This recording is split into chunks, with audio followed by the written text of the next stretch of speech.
মোবাইলটারে আলগি দিয়ে ধরে রাখছে। বুঝেন নাই কথাটা? হ্যাঁ, আরো বললো কিছু মানুষ গাফেল থেকেই যায়, ওনাদের হিসাব হইল যে হাসরের ময়দানের হিসাব হবে মোবাইল দিয়া। মোবাইলে যদি জমা থাকে তাহলে কবরের আযাব মাফ, আর মোবাইলে যদি না পাওয়া যায় তাইলে কবরে আযাব হবে। এই হলো এখনকার হিসাব। এই জন্য যা দেখি, যা যখন যেটা সামনে পাই, আজকে আমাদের মাথায় ঢুকাই দিছে যেটা পাও এটার মোবাইলে ধরে রাখবে, মোবাইলে উঠেবে। কারণ হাসরের ময়দানে প্রত্যেক ফেরেশতা প্রত্যেকের শুধু মোবাইলটা জমা নিবে, এবার মোবাইলটা কম্পিউটারে চেক দিয়া ব্যস্ত হয়ে যায়। এই না হিসাবটা? কি মনে করেন? আজ আমরা এটা মনে করি, এটা মনে করিনি। মোবাইলে 1 লক্ষ ওয়াজ আছে তো কি হইল? মোবাইল আপনার 100 হুজুরের লগে আপনার একটা ছবি আছে, তো এরপরে কবরের আযাব মাফ। কথা বলেন না? হাসরের ময়দানের বিচার আচার মাফ, তো কি হলো? কি হলো ভাইয়া? আল্লাহ আমাদেরকে বুঝ দান করে। এই জন্য ভাই আমি বললাম এটা আল্লাহ তাআলা আমাদের কাছে তাকওয়া চায়। এখন তাকওয়া কি? এই যে আমরা বলি আল্লাহকে ভয় করো, আল্লাহকে ভয় করো, আল্লাহকে ভয় করো, মানে কি? তাকওয়া মানে কি? তাকওয়া মানে হলো আল্লাহকে ভয় করা, মানে হলো 2 জিনিস: তারকুল মুনকারাত, ফিআলুল খায়রাত।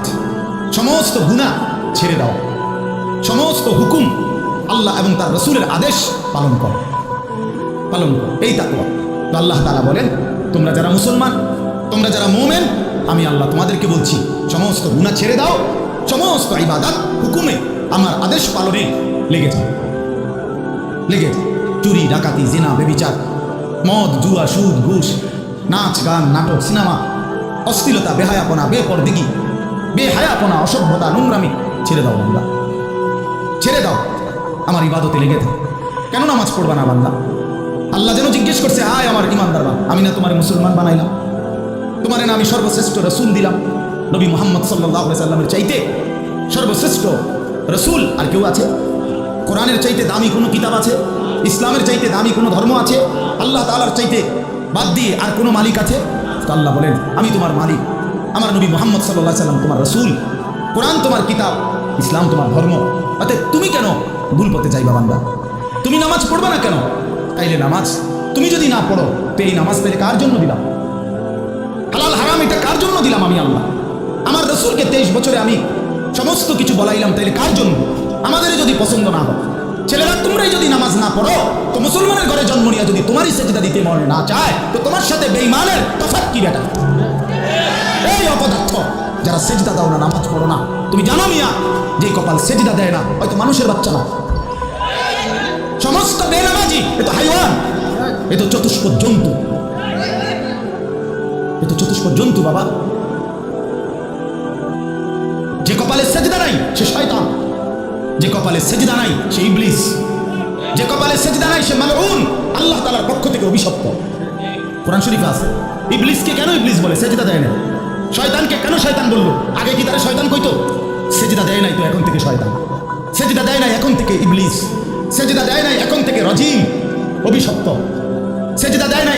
এই কারণে আল্লাহ বলছে, ওয়া ইন্না আলাইকা লানাতা ইলা ইয়াউমিদ্দিন, তোর উপরে কিয়ামত পর্যন্ত আমি আল্লাহর লানত। কি নিয়ে আসা? কি বলো ভাই? এত লানত নিয়া, আল্লাহর এত অভিশাপ নিয়া দুনিয়ায় চলবে কেমনে? আখিরাত চলবে কেমনে? জীবন মানে শুধু কয়টা ভাত মাছের নাম ভাইয়া? একটু ঘুমাইতে পারলাম, একটু খানা দানা খাইলাম, কয়টা টাকা রোজগার করলাম, যৌন চাহিদা, লজ্জাস্থানের চাহিদা পূরণ করলাম, খালাস, এর নাম দুনিয়া? এ তো জন্তু জানোয়ারেরও পূরণ হয়। গরু, ছাগল, কুকুর, বিড়ালও তো খায় ভাই, এরাও তো ঘুমায়, এরাও তো পেশাব পায়খানা করে, এদেরও তো যৌন চাহিদা পূরণ করে। তাহলে কুত্তার বাচ্চা হয় কেমনে? বিড়ালের ছাও হয় কেমনে?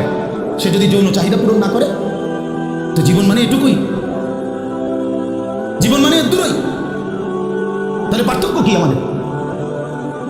পার্থক্য কোথায় বাপ? তো আল্লাহ তাআলা আমাদের কাছে বললেন, ইত্তাকুল্লাহ, বান্দা আমি এটা চাই তোমার কাছে, তুমি গুনাহ করো না, আর 10 জন যা ইচ্ছা তাই করো, তুমি নাফরমানি করো না, তুমি আমার পছন্দের বান্দা, আমার গোটা জান্নাত আমি তোমার জন্য বানাইছি, তুমি আসবা ঈমান নিয়া, তাকওয়া নিয়ে, আমি আমার পুরাটা জান্নাত, অনন্তকালের জান্নাত তোমার বুঝাই দেব, তোমারই বুঝাই দেব। এই জন্য ভাই, দোস্ত আমার, বন্ধু আমার, আমি অনুরোধ, আমার কথা শেষ, আমি এতটুকু কথাই বললাম, গুনাহ ছেড়ে দিন। কেন মিথ্যা বলবেন? কেন নামাজ পড়বেন না? কেন সেজদা দিলেন না বাপ? আল্লাহ তাআলার সাথে এখানে একটা কথা আছে, লাস্টের আয়াত আমি শুনাইতেছি আপনাদের, বড় সাংঘাতিক একটা কথা আল্লাহ তাআলা বলছেন, আপনি শুনেন। তো আল্লাহ তাআলা আমাদের এখানে শুনাইছে তোমরা যারা যারা আমার মুত্তাকি বান্দা হবা, তোমরা যারা গুনাহ থেকে বেঁচে থাকবা, নেক আমলে অভ্যস্ত থাকবা, আমার ওয়াদা ইন্নাল মুত্তাকিনা ফি যিলালিন ওয়া উয়ুন, আমি আল্লাহ তাআলা আমার সমস্ত মুত্তাকি বান্দাকে জান্নাতের ছায়াতেই রাখবো। উয়ুন, জান্নাতের নহর, দুধের নহর, মধুর নহর, মদের নহর, পানির নহর, 4টি নহর বেষ্টিত জান্নাতের মধ্যেই আমি তাকে 24 ঘন্টা থাকতে দেব। ওয়া ফাওয়াকিহা মিম্মা ইয়াশতাহুন, আল্লাহ তাআলা বলেন, এবং আমি আমার মুত্তাকি বান্দাকে তার চাহিদা মতো সমস্ত ফল ফলাদি খাদ্য আহার্য আমি তাকে জান্নাতে দান করব। কুলু ওয়াশরাবু হানিআম বিমা কুনতুম তা'মালুন, আল্লাহ তাআলা জান্নাতি বান্দাকে পুরা জান্নাত দেখাইয়া, কোটি কোটি নাজ ও নিয়ামত দেখাইয়া আল্লাহ বলবেন, বান্দা আরামসে নিশ্চিন্তে তুমি এই জান্নাতের যা মন চায় খাও, পান করো, বিমা কুনতুম তা'মালুন, তোমার সারা জিন্দেগীর আমলের বিনিময়, ওই যে কষ্ট করে নামাজ পড়েছো, রোজা রেখেছো, সেজদা দিয়েছো, তাহাজ্জুদ করেছো, দান সাদকা করেছো, হজ করেছো, গুনাহ থেকে বেঁচে থাকছো, দিন নারী দেখো নাই, জিনা ব্যভিচারে যাও নাই, মদ জুয়ার আড্ডায় যাও নাই, সুদের টাকা খাও নাই, হারামের টাকা রোজগার করো নাই, বেপর্দা চলো নাই, আল্লাহ বলে বিনিময়ে আজ তোমার সমস্ত আমলের বিনিময়ে আমি আল্লাহ পুরা জান্নাত খুলে দিলাম, তোমার যা মন চায় তা আরামসে ভোগ করো। ইন্না কাযালিকা নাজজিল মুহসিনিন, আল্লাহ বলেন এভাবেই আমি সমস্ত নেককার বান্দাদেরকে বিনিময় দিয়ে থাকি। শুধু তোমারে না, পুরা জান্নাতের সকলকে দেখো আমি আল্লাহ তাআলা ভরপুর নিয়ামত দিয়ে পূর্ণ করে দিয়েছি। আমার ভাই, অতএব আমরা বোকা না। আমাদের মসজিদের ইমাম সাহেবরা 8,000 টাকা 10,000 টাকা ইমামতিতে চাকরি করে, খোদার 30 দিন কষ্ট করে চলে। বোকা এই কারণে না, বোকা না ভাইয়া। আপনারা ভাত মাছ খাইয়া যদি বড় হন, তো মোল্লা মুন্সি ওনারা কি সিরা খাইয়া বড় হয়েছে? তো ও তো বোকা না বাপ। কেমনে সুদে টাকা নিলে, কিস্তিতে টাকা নিলে, কেমনে কি করলে দুনিয়া আরো কামাই করা যায়, এটা না বুঝার কি আছে? বুঝে সবাই, কিন্তু কেউ আখেরাতের ভয়ে ছেড়ে দেয়, কেউ আখেরাতকে ভুলে দুনিয়ার নাফরমানিতে লেগে যায়। এই হলো তফাৎ, বুঝে না এমন না। তো আল্লাহ তাআলা বলেন, এবার দেখেন এই শেষ কথা, ওয়াইলুন ইয়াউমাইযিল লিল মুকাদ্দিবিন, আল্লাহ তাআলা বলেন সমস্ত মিথ্যাবাদী, নাফরমান, পাপী, তাদের জন্য কিয়ামতের দিন অনেক বেশি দুর্ভোগ, লাঞ্ছনা, আযাব। এই কথাইটা একটা জিনিস খেয়াল করেন, ওয়াইলুন ইয়াউমাইযিল লিল মুকাদ্দিবিন, আল্লাহ তাআলা বলেন মিথ্যাবাদীরা, ও আমার নাফরমান বান্দারা, ইয়াউমাইযিন, সেদিন কিয়ামতে তোমাদের জন্য খুব বেশি লাঞ্ছনা, আযাব অপেক্ষা করছে। এই কথাইটা এই সূরাটার মধ্যে মোট 50টা আয়াত, এই 50 আয়াতের মধ্যে 10টা আয়াত এই কথাইটা বারবার বলছে। এক কথা 10 বার বলছে এই আয়াতে, ওয়াইলুন ইয়াউমাইযিল লিল মুকাদ্দিবিন, ওয়াইলুন ইয়াউমাইযিল লিল মুকাদ্দিবিন, ওয়াইলুন ইয়াউমাইযিল লিল মুকাদ্দিবিন, এই কথাইটা বলছে বারবার।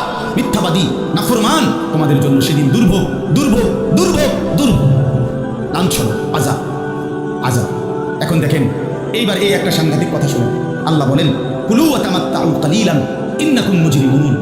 এই যে আমরা দুনিয়াতে ঈমানদার, নাফরমান, নেককার, পাপী সবাই খায়, দুনিয়া সবাই ভোগ করে না? কি বলেন না? ডাকলেও দুনিয়া খাইতেছে, না ডাকলেও দুনিয়া খাইতেছে। কাফের, বেঈমান, হিন্দু, বৌদ্ধ, নাস্তিক, মুরতাদ, বেনামাজি, বেহায়া, বেপর্দা, সুদখোর, ঘুষখোর, হারামখোর, জিনাখোর, বেবিচারী, মদখোর, নেশাখোর, গাঁজাখোর, ফুট্টাখোর, বাবাখোর, ডাইলখোর, ইয়াবাখোর, হারামখোর, সব বেঈমান খাইতেছে কিনা দুনিয়া? তো আল্লাহ তাআলা বলে, কুলু ওয়া তামাত্তাউ কালিলান, এই নাফরমান, কিছু সময়ের জন্য দুনিয়ার মধ্যে খা, ভোগ কর, ইন্নাকুম মুজরিমুন, কিন্তু মনে রাখিস তুই কিন্তু নাফরমান, তুই কিন্তু পাপী, আমি কিন্তু তোরে ছাড়বো না। কবরের প্রথম রাত থেকে হাসরের ময়দানে আমি দেখবি তুই বান্দা আমি কত কঠিন, কত কঠোর, তোরে আমি দেখাবো। ভাত খাইতে লইছে, খাও, ভাত খাইতে লইছো, খাও বান্দা। এখানে আটকামু না, এখানে আমি জানোয়ারও আটকাই না, আমি জন্তু জানোয়াররাও খাইতে দেই, তোরে দিতাম না কেন বেটা, খা বেটা। কিন্তু ইন্নাকুম মুজরিমুন, মনে রাখো 7টা বাজে নাস্তা করতে বসছো, আল্লাহ যেন ডাক দিয়ে বলে, বেঈমান খা, ঠিক আছে নাস্তা, কিন্তু মনে রাখিস ফজরের নামাজ পড়ছ না, আমি হিসাব রাখছি। রাত 10টা বাজে খাইতে বসছো বেঈমান, ঠিক আছে খা, কিন্তু মনে রাখিস এশার নামাজ পড় নাই।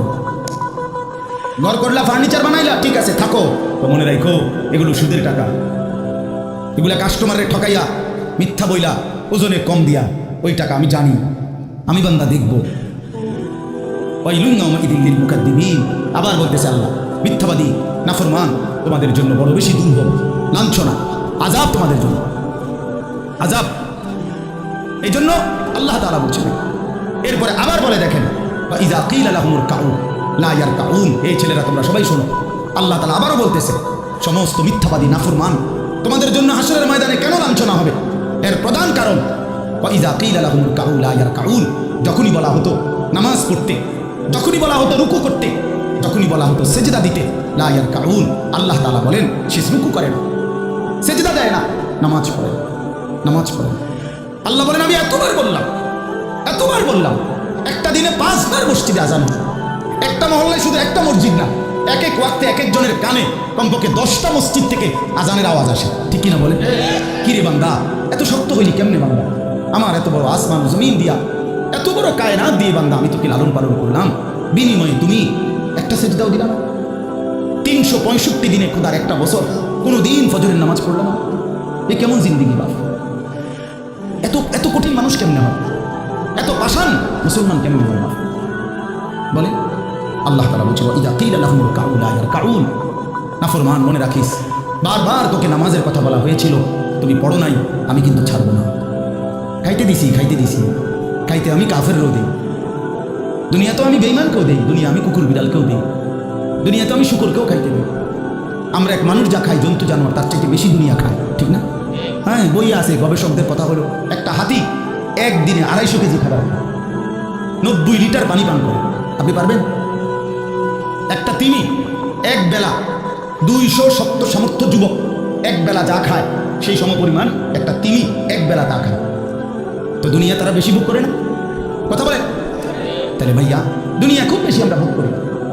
ওয়াইলুন ইয়াউমাইযিন লিল মুকাদ্দিবিন, আল্লাহ বলে বান্দা নামাজ পড়লা না, ঠিক আছে, আবারও বললাম ওয়াইলুন ইয়াউমাইযিন লিল মুকাদ্দিবিন, সমস্ত মিথ্যাবাদী নাফরমান পাপী মনে রেখো সেদিন তোমাদের জন্য আযাব হবে। এই শেষ কথা হলো ফাবিআইয়ি হাদিসিন বা'দাহু ইউমিনুন, আল্লাহ তাআলা বলেন এই শেষ কথাটা আবার আমার মনোযোগ দিয়ে শুনুন, ফাবিআইয়ি হাদিসিন বা'দাহু ইউমিনুন। আমার ভাই, আল্লাহ তাআলা একটা আশ্চর্য কথা বলছে কেন? আল্লাহ বলছে বান্দা তুমি জানো আমি 23 বছরে আমার প্রিয় রসুলের মাধ্যমে 30 পারা কোরআন নাজিল করে আমার সর্বশ্রেষ্ঠ কথা এগুলো আল্লাহর কথা কিনা? বলেন না ভাই? আল্লাহ বলেন 23 বছরে 30 পারা কোরআন নাজিল করে আমি আমার সর্বশ্রেষ্ঠ আমার কথাগুলো আমি তোমাকে জানাইলাম। আর আমার সবচেয়ে প্রিয় রসুল 1.25 আম্বিয়ার মধ্যে সর্বশ্রেষ্ঠ রসুল আমি তোমাকে দিলাম, কিতাবও দিলাম সর্বশ্রেষ্ঠ, রসুলও দিলাম সর্বশ্রেষ্ঠ। আল্লাহ বলছে বান্দা এরপরে আর কোন কথা বললে, আর কোন নবী পাঠাইলে তুমি ঈমান আনতা? আর কি বললে ঈমান আনতা? আর কি বললে আমার বিশ্বাস করতাম? আর কেমনে বললে বান্দা সেজদা দিতাম? আর কতগুলো কথা বললে বলেন? এই জন্য নওজোয়ান, আমার অনুরোধ রইল, নওজোয়ান নিজেরে বরবাদ করে দিও না বাপ, নিজেরে শেষ করে দিও না, নষ্ট করে দিও, কষ্ট পাইবা বাপ। একদিন কবরে তোমার 14 গোষ্ঠীর কেউ থাকবে না, একদিন হাসরের ময়দানে তোমার পাশে কেউ থাকবে, তুমি শুধুই একা।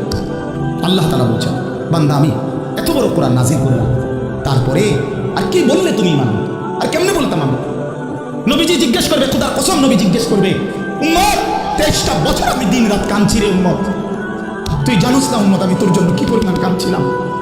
সারাটা রাত আমি কেঁদেছি, তায়েফের পাথরের আঘাতে আমার পিঠ ছিদ্র ছিদ্র করে ফেলছে, আমি ক্ষুধার কষ্টে পেটে পাথর ভাঙছি, আমার ঘরের চুলায় আগুন জ্বলে নাই, আমি দান শহীদ করে সারাটা দেহ রক্ত মাখা হয়ে বেহুশ হয়ে উহুদের প্রান্তরে পড়েছিলাম, এত কাঁদলাম, এত রক্ত ঝরাইলাম, 23 বছরের বিনিময়ে উম্মত আমি বুঝি তোর কলজাটা নরম করতে পারলাম না।